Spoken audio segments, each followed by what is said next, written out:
नमस्कार मित्रांनो, लग्नानंतर होईलच प्रेम या मालिकेच्या आजच्या भागामध्ये मी तुम्हा सर्वांचे अगदी मनपूर्वक स्वागत करते। आजच्या भागामध्ये आपल्याला पाहायला मिळतं काव्या त्या मॅडमना म्हणू लागते, एक तो दिवस होता ज्या दिवशी मला या नको असलेल्या लग्नाच्या बेडीतून मुक्त व्हायचं होतं आणि हा आजचा दिवस, जे लग्न मला नकोसं वाटत होतं तेच लग्न आता मला, असं म्हणत काव्या तिथेच थांबते। त्यावेळी त्या मॅडम म्हणतात, सांगा ना काव्या, काय झालंय? काहीच का बोलत नाहीयेत? बोला ना, तुमच्या जे मनात असेल ते बोला। आता तुम्हाला हे लग्न हवंसं वाटतंय ना? तुम्हाला पार्थ देशमुख तुमच्या आयुष्यात हवे आहेत ना? परंतु आता काव्या काहीच बोलत नसते। तर त्या मॅडम काव्याला म्हणू लागतात, जर तुम्हाला हे नातं नको असेल तर मला अगदी तुम्ही वेळेत सांगू शकता। तसंही तुमचा डिवोर्स झाल्यानंतर माझ्याकडे एक पर्याय आहेच, कारण माझी एक भाची लग्नाची आहे। तुमचा डिवोर्स झाला की लगेच त्या माझ्या भाचीचं स्थळ मी पार्थ देशमुख यांच्यासाठी आणू शकते। आता मात्र काव्या चिडते आणि मोठ्यानेच म्हणते, काय संबंध? पार्थ देशमुख माझा नवरा आहे आणि मी त्यांची बायको आहे आणि तुम्ही, असं म्हणत काव्या तिथेच थांबते। आता मात्र मॅडम काव्याकडे पाहतात आणि हसू लागतात। काव्या म्हणू लागते, सॉरी, खरंच एक्स्ट्रीमली सॉरी। तर त्या मॅडम म्हणतात, काहीच हरकत नाही। खरं तर तुमच्यातली बायको किती डेंजर आहे हे तर मला आत्ताच कळालं। आणि हो, मला हे आवडलं हा, पार्थ देशमुख माझा नवरा आहे, मी त्यांची बायको आहे। खरंच खूप आवडलं हे वाक्य। तर त्यानंतर त्या मॅडम काव्याला म्हणतात, आणि हो, घाबरायची काहीच गरज नाहीये, माझी भाची वगैरे कोणीच नाहीये। खरं तर मला आज तुमच्या या बोलण्यातून माझ्या प्रश्नाचं उत्तर मिळालं आहे आणि हेच तर उत्तर मला ऐकायचं होतं। असं म्हणत आता मॅडम काव्याच्या गालावरून हात फिरवतात आणि म्हणू लागतात, मला माहीत आहे तुझ्या डोळ्यात दिसतंय, कळतंय, पण वळत नाही, परंतु एक ना एक दिवस वळेल याची मला पूर्ण खात्री आहे आणि म्हणूनच आम्ही कोर्ट 6 महिन्याचा तुम्हाला वेळ देत असतो। या वेळेत तुमची मतं नक्कीच बदलतील याची आम्हाला खात्री असते आणि तुमच्याकडे बघून आता तेच वाटते। आणि तुमची गाडी इथवर आली आहे यावरून मला खात्री वाटते की पार्थ आणि तुमच्या संसाराची गाडी नक्कीच लवकरात लवकर रुळावर येईल। असं म्हणत त्या मॅडम काव्याला समजावत म्हणतात, काव्या, एक गोष्ट लक्षात ठेवा, या डिवोर्सच्या वाटेवर पुढे गेल्यानंतर एक सुखी संसाराचा युटर्न आहे, हे कधीच विसरू नका। आणि हो, शक्य झालं तर तो युटर्न नक्कीच निवडा। असं म्हणत आता त्या मॅडम आपली बॅग घेतात आणि काव्याकडे पाहतात आणि तिथून निघून जातात। काव्याच्या चेहऱ्यावरील समाधान हेच त्या मॅडमांच्या प्रश्नाचं उत्तर असतं।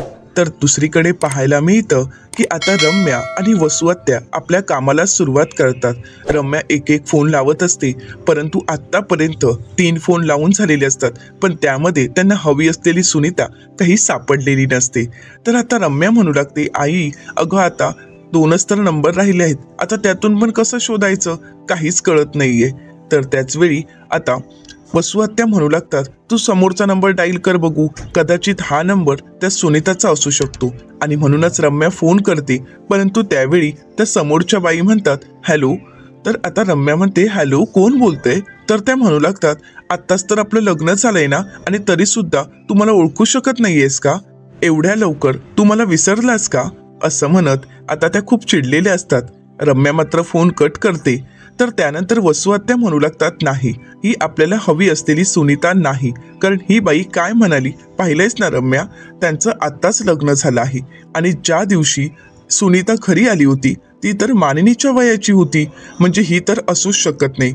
रम्या म्हणते, आई, मग आता काय करायचं आहे?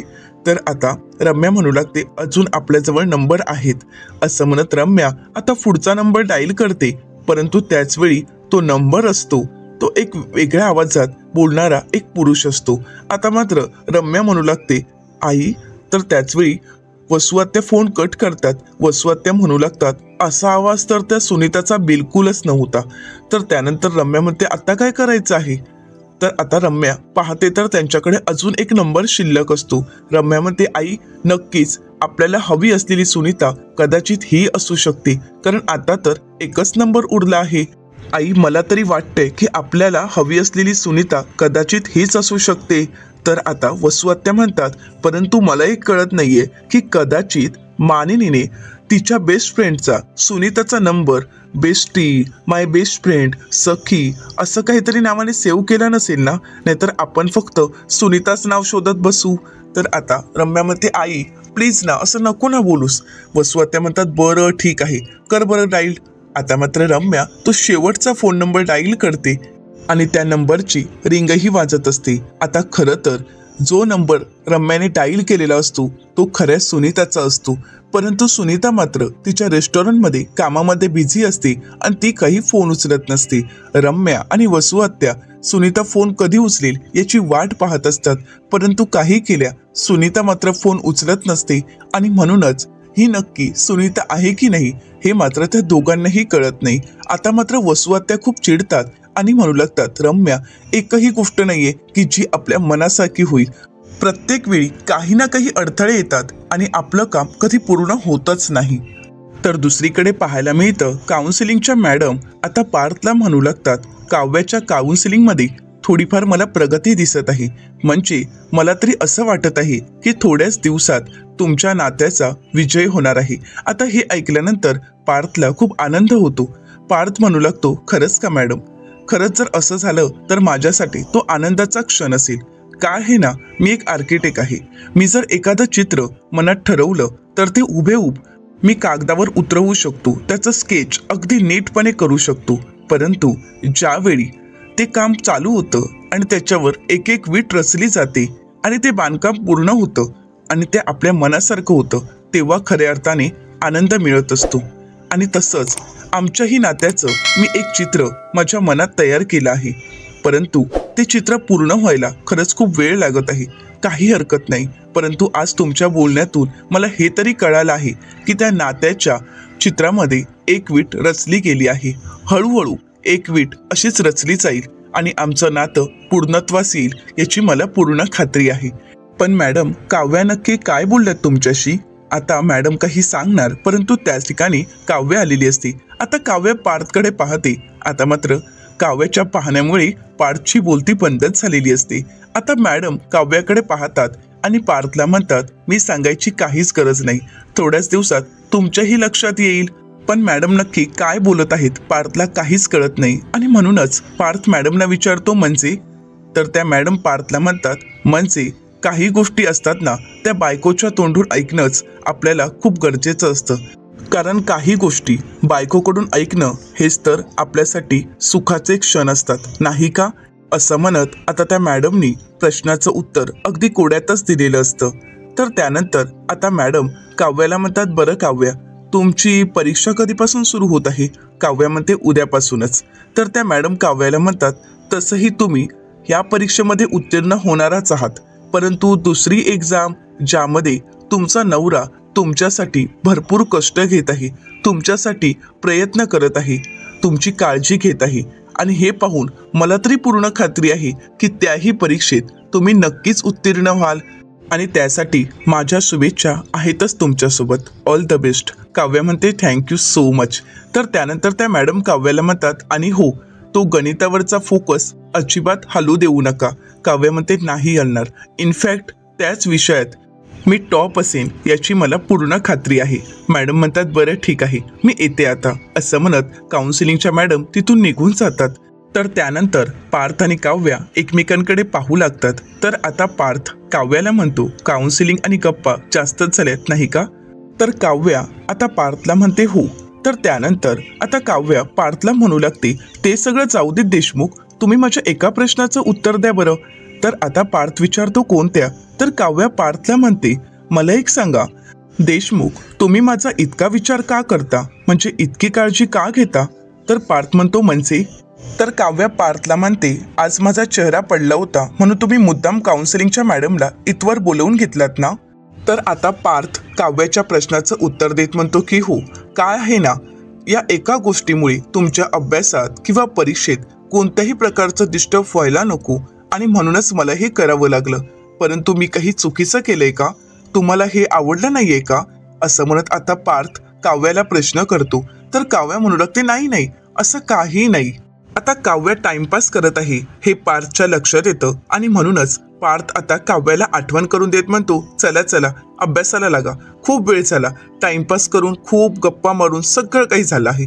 आता जाऊन अभ्यासाला बसायचं आहे, कारण एक एक मिनिट खूप महत्वाचं आहे आणि त्यामध्ये कोणत्याही प्रकारची चूक झालेली मला चालणार नाही. चला तुम्ही अगोदर अभ्यासाला चला. तर काव्या म्हणते, हो ते तर माझ्या लक्षात आहेच, परंतु काही गोष्टी मला तुमच्याही लक्षात आणून द्यायच्या आहेत. आता मी जे काही सांगणार आहे ते नीट ऐकायचंही आहे आणि सर्वात महत्त्वाचं म्हणजे नीट लक्षात ठेवायचंही आहे.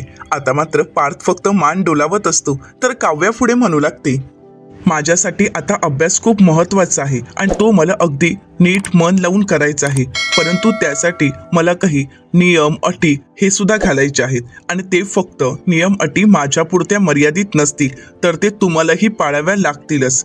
तर काव्याला पार्थ विचारतो, म्हणजे? तर काव्या म्हणते की हो, कारण आता मी अभ्यास करत असताना तुम्हालाही त्रास होऊ शकतो, परंतु तो त्रास तुम्हाला सहन करावा लागेल.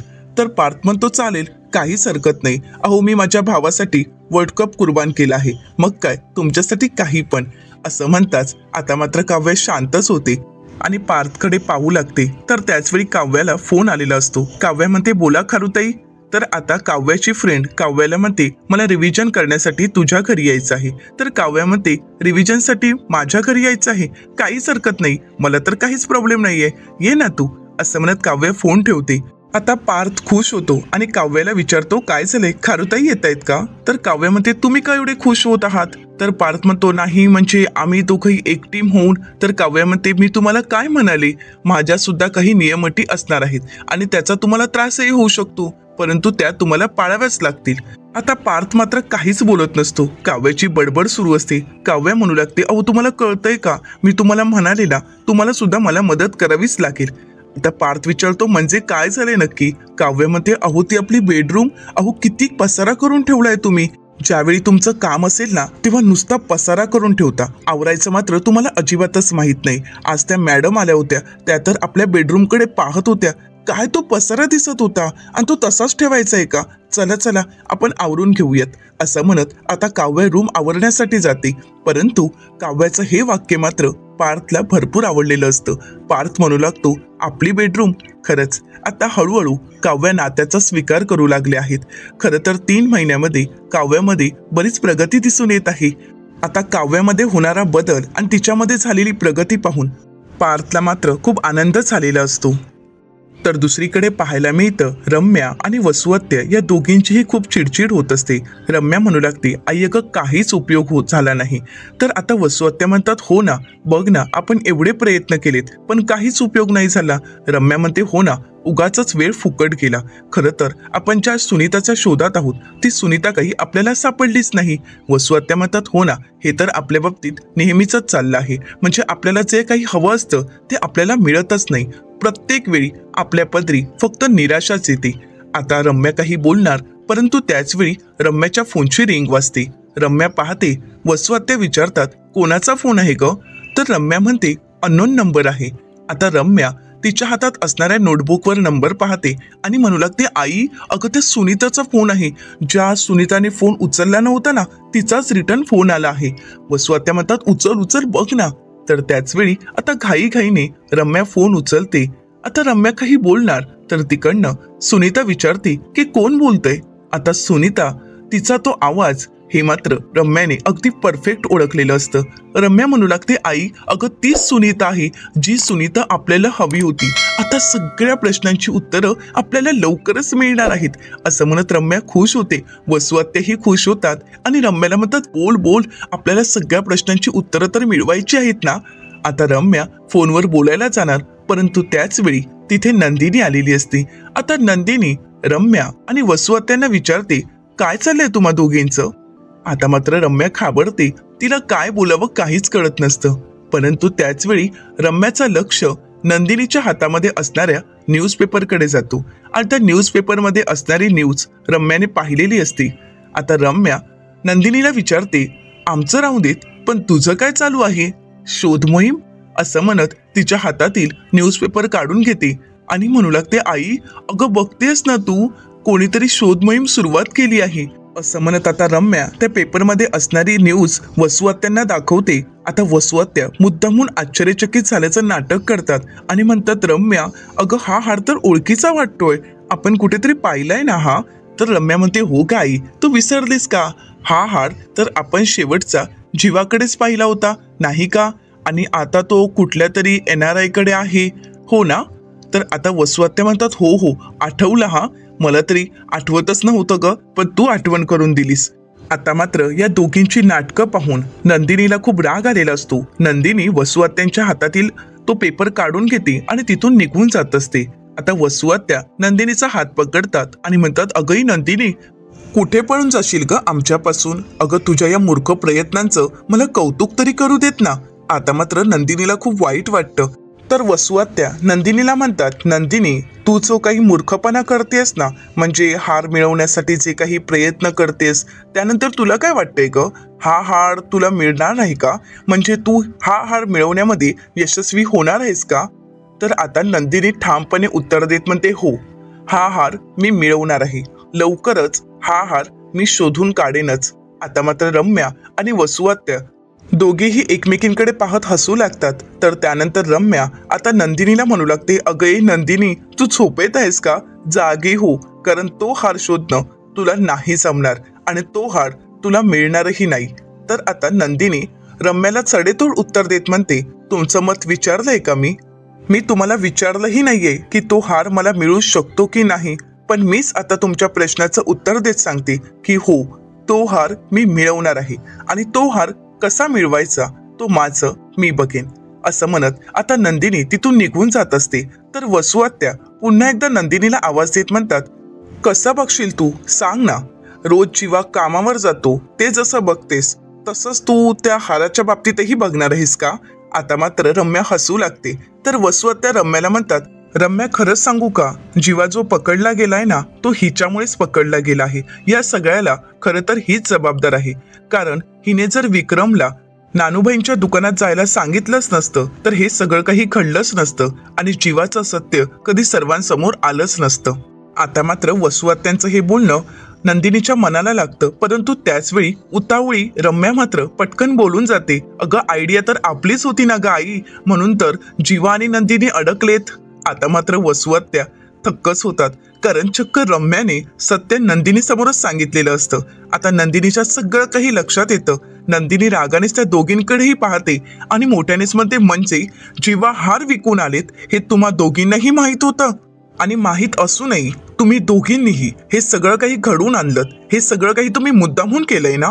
आता मात्र वसू आत्या आणि रम्या शांतच होतात. नंदिनीला तो क्षण आठवतो जेव्हा वसू आत्या विक्रम यांना म्हणालेले असतात, विक्रम मी एक सुचवू का? म्हणजे दरवर्षी आपण आपल्या आईच्या दागिन्यांची पूजा करतोच, परंतु यावर्षी तिच्या सोन्या चांदीच्या दागिन्यांना पॉलिश करून आणूयात का? आता हे सगळं काही नंदिनीला आठवताच नंदिनी म्हणू लागते, ओ अच्छा, म्हणजे हे सगळं काही तुम्हीच घडून आणलं होतं तर. आता सगळ्या प्रश्नांची उत्तरं मला सापडली आहेत. म्हणजे तुम्ही दोघींनी मिळून हे सगळं काही मुद्दामहून केलं का? तर आमच्यापैकी कोणीतरी नानूबाईंच्या दुकानात जावं यासाठीच हे सगळं काही केलं ना? तर वसू आत्या आता नंदिनीच्या प्रश्नाचं उत्तर देत म्हणतात की हो, हे जे काही सगळं आहे ना ते आम्हीच केलं आहे, परंतु कसं आहे ना, मी फक्त विक्रमला सुचवलं होतं, पण खरा मूर्खपणा तर तूच केलास, कारण तू माझ्या बोलण्याला दुजोरा दिलास आणि विक्रमला नानूबाईंच्या दुकानापर्यंत पाठवलेस. या सगळ्याला फक्त तू जबाबदार आहेस. आणि त्यानंतर पुढे काय घडलं हे तर तुला माहीतच असेल, हो की नाही? आता मात्र वसू आत्यांच्या या बोलण्यामुळे जीवाला झालेला त्रास नंदिनीला आठवतो आणि नंदिनीला खूप वाईट वाटतं. परंतु नंदिनीचा हा उदास चेहरा पाहून रम्या मात्र नंदिनीची खिल्ली उडवत म्हणते, आई अगं बघ ना, असं म्हणत ती नंदिनीच्या गालाला हात लावणार, परंतु नंदिनी तिचा हात झिडकारून लावते. तर आता नंदिनीला रम्या म्हणू लागते, काय झालंय? आमची नंदू चिडली आहे का? आमच्या नंदूला वाईट वाटलंय का? आई अगं का तिला त्रास देतेस तू?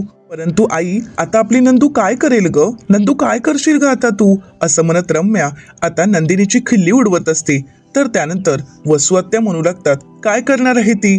तर रम्या म्हणते, कदाचित घरच्यांना सगळ्यांना एकत्र बोलावेल, आपली कंप्लेंट करेल आणि त्यानंतर आपल्याला कोणती शिक्षा मिळेल ग? तर आता वसुहत्या म्हणतात, आपल्याला का शिक्षा मिळेल? खरं सांगायचं तर आपला ह्याच्यात काहीच सहभाग नाहीये. खरं तर हार कोणी विकला? हिच्या नवऱ्याने. जमीन कोणी विकली? हिच्या नवऱ्याने.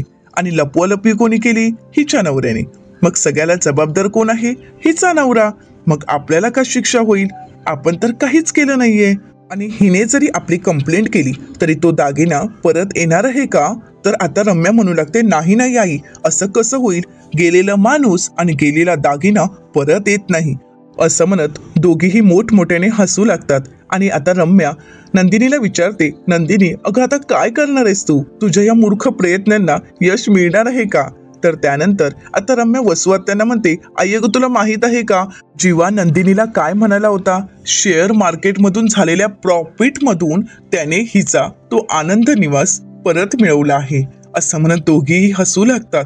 नंदिनीला खूप वाईट वाटत असतं.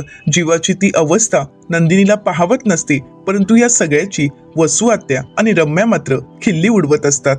आता रम्या नंदिनीला म्हणते, असंच सांगितलं होतं ना तुझ्या नवऱ्याने तुला, आणि त्यावर तू विश्वासही ठेवला होतास बावळट. तर वसुहत्या म्हणू लागतात, अगं बाई रम्या, अगं तुझ्या एक गोष्ट लक्षात येते का? म्हणजे हिच्या नवऱ्याने हिचा सुद्धा विश्वासघात केलाय, हिच्याशी सुद्धा तो खोटं बोललाय. आता मात्र नंदिनीला खूप राग आलेला असतो. जीवाबद्दल एकही गोष्ट नंदिनी सहन करू शकत नसते. आणि म्हणूनच शेवटी नंदिनी वसुहत्या आणि रम्यावर आवाज चढवत म्हणते, बास.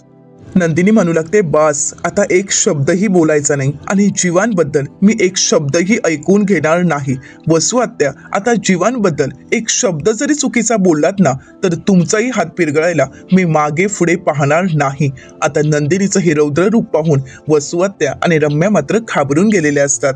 तर नंदिनी वसुहत्यांना म्हणू लागते, आता एक शब्दही मी ऐकून घेणार नाहीये. खरं तर जीवा खोटारडे नाहीयेत, त्यांनी काहीही चुकीचं केलं नाहीये.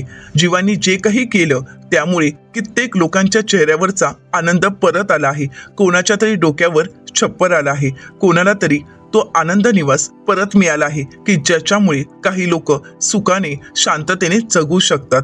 जीवांचं एक पाऊल चुकीचं पडलं म्हणून ते खोटारडेही असू शकत नाही किंवा ते चुकीचीही असू शकत नाही. जीवांनी जे काही केलं आहे ते अगदी योग्यच केलं आहे, परंतु तुम्ही आता जे काही वागताय ना ते पूर्णपणे चुकीचं आहे. त्यामुळे जीवांबद्दल बोलताना विचार करायचा. आणि सगळ्यात महत्त्वाचं म्हणजे वसुहत्या, कसं आहे ना, तुम्ही तर जीवांबद्दल बोलायचा अधिकार केव्हाच गमावला आहे. त्यामुळे आता जीवांबद्दल तुम्ही काही बोलण्याची काहीच गरज नाही. जीवा काय आहेत, कसे आहेत हे फक्त त्यांची बायको म्हणून मला माहीत आहे. त्यामुळे तुम्ही त्यांच्यामध्ये पडायची काहीच गरज नाहीये. तर वसुहत्या म्हणतात, हो का? परंतु आज तुझ्या नवऱ्यामुळेच तर आज या घरामध्ये स्मशान शांतता पसरली आहे ना. तर आता नंदिनी वसुहत्यांना सडेतोड उत्तर देत म्हणते, हो का? घरातील सुख, समाधान आणि आनंद याबद्दल तुम्ही बोलताय का वसुहत्या? आता मात्र वसुहत्यांची बोलती बंदच झालेली असते. नंदिनी पुढे म्हणू लागते, वसुहत्या, खरं तर या सगळ्याला तुम्ही कारणीभूत आहात. अहो, आजींचा वाढदिवस हा आनंदाचा क्षण होता, परंतु त्या क्षणाला फक्त तुमच्यामुळे गालबोट लागला आहे. तुमच्यामुळे जीवा सगळ्यांच्या नजरेतून उतरलेत.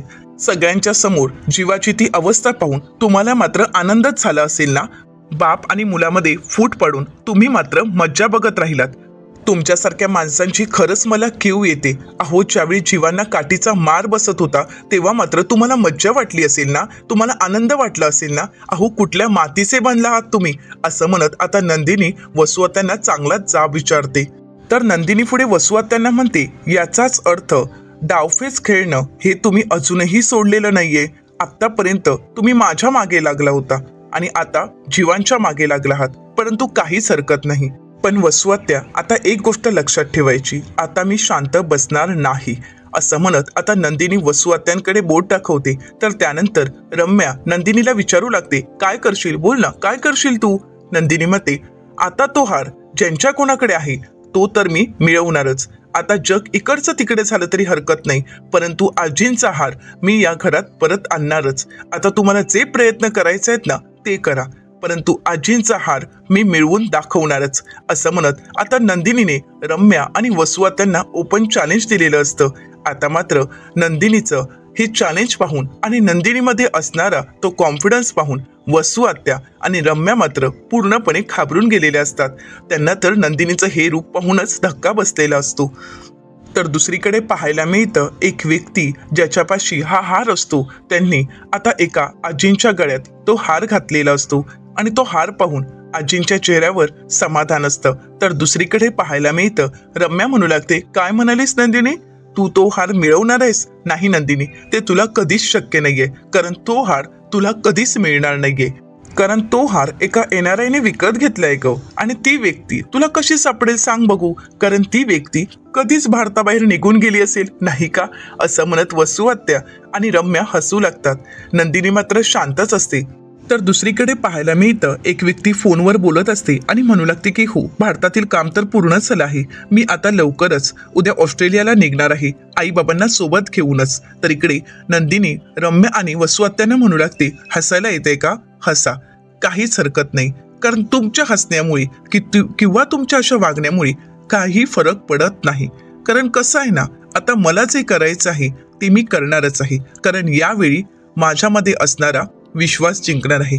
कसं आहे ना, एखादी स्त्री जेव्हा एखाद्या पुरुषाच्या पाठीशी खंबीरपणे उभी असते तेव्हा तो जिंकतोच, परंतु ज्यावेळी एका नवऱ्याच्या पाठीमागे त्याची बायको त्याच्यासोबत खंबीरपणे उभी असते ना, तेव्हा तो नवरा निर्धास्त होतो, खंबीरही होतो आणि जग जिंकण्यासाठी सक्षमही होतो. आणि मी माझ्या जीवांच्या पाठीशी खंबीरपणे उभी आहे. त्यामुळे आता तुम्ही कितीही काही प्रयत्न केलेत तरी सुद्धा या सगळ्यामध्ये मी जीवांच्या चेहऱ्यावरचा गेलेला आनंद परत आणणार आहे, कारण यावेळी जीवांची नंदिनी त्यांच्यासोबत आहे आणि जोपर्यंत ही नंदिनी जीवांसोबत आहे तोपर्यंत काहीच होऊ शकत नाही. आणि कसं आहे ना, तुम्हाला जे काही डावफेच खेळायचे आहेत ते अगदी बिनधास्त खेळा, परंतु यावेळी तुमचे प्रत्येक डावफेच मी हाणून पाडणार आहे. असं म्हणत आता नंदिनीने वसू आत्या आणि रम्या या दोघांनाही चांगलाच धक्का दिलेला असतो. दोघेही पूर्णपणे घाबरून गेलेले असतात. तर नंदिनी पुढे म्हणू लागते, आणि हो, राहिला प्रश्न आजींच्या हारांचा, तर तो मी आत्ता मिळवेन, कारण नंदिनी फक्त बोलून नाही तर करून दाखवते. आता मात्र वसू आत्या आणि रम्या या दोघांनाही चांगलाच घाम फुटलेला असतो. नंदिनीचा तो कॉन्फिडन्स पाहून दोघांच्याही पायाखालची जमीनच सरकते. आता नंदिनी तिथून निघून जाते. आता दोघेही नंदिनीकडे पाहू लागतात.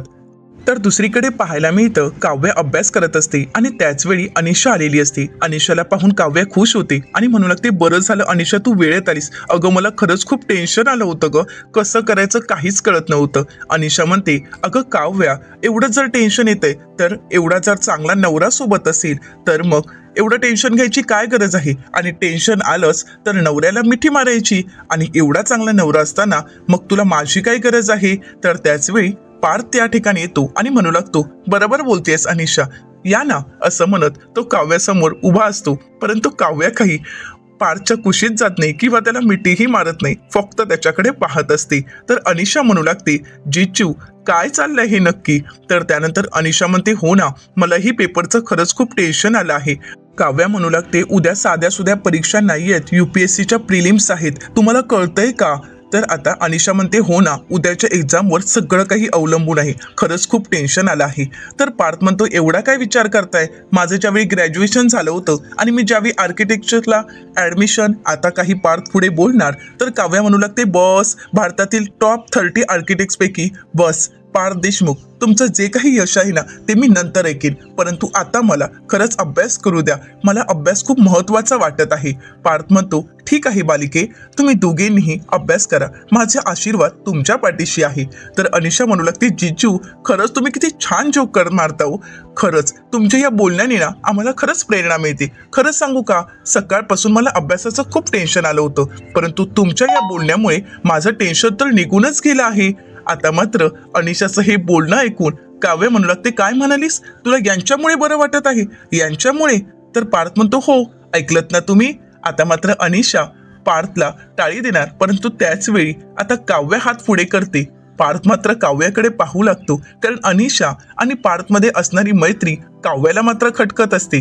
तर येणाऱ्या पुढील भागामध्ये आपल्याला पाहायला मिळतं काव्या बेडरूममध्ये अभ्यास करत असते आणि त्याचवेळी पार्थ त्या ठिकाणी येतो आणि काव्याला म्हणतो, अरे वा, तुम्ही तुमच्या मैत्रिणीला गेस्ट रूममध्ये पाठवून मला इथे थांबायला सांगितलं. खरंच मला तरी आता असं वाटायला लागलंय की आपल्या या मैत्रीची गाडी लवकरच संसाराच्या वाटेवर येणार आहे. तर आता काव्या म्हणू लागते, देशमुख प्लीज मला अभ्यास करू द्याल का. तर त्याचवेळी आता पार्थ काव्याला ब्लँकीस देत त्याची फुंकर मारतो, परंतु त्याच वेळी काव्या ते थांबवते. तर त्यावेळी काव्याला जीवासोबतचे क्षण आठवतात. जीवाची सुद्धा हीच पद्धत होती. आता पार्थ काव्याला म्हणतो, अरे वा, थांबवायची चांगलीच पद्धत आहे. आता मात्र काव्या शांतच होते. तिला तिचे जुने क्षण आठवतात. तर येणाऱ्या पुढील भागामध्ये नक्की काय घडणार आहे? नंदिनी हार शोधण्यामध्ये यशस्वी ठरेल का? अशा असंख्य प्रश्नांची उत्तरं आपल्याला लवकरच पाहायला मिळणार आहेत. मित्रांनो, अशाच मालिकांचे नवनवीन अपडेट पाहण्यासाठी चॅनलला नक्कीच सबस्क्राईब करा. आणि हो, आजचा हा व्हिडिओ आवडला असेल तर व्हिडिओला लाईक करायलाही विसरू नका. व्हिडिओ पाहिल्याबद्दल तुम्हा सर्वांचे अगदी मनपूर्वक धन्यवाद.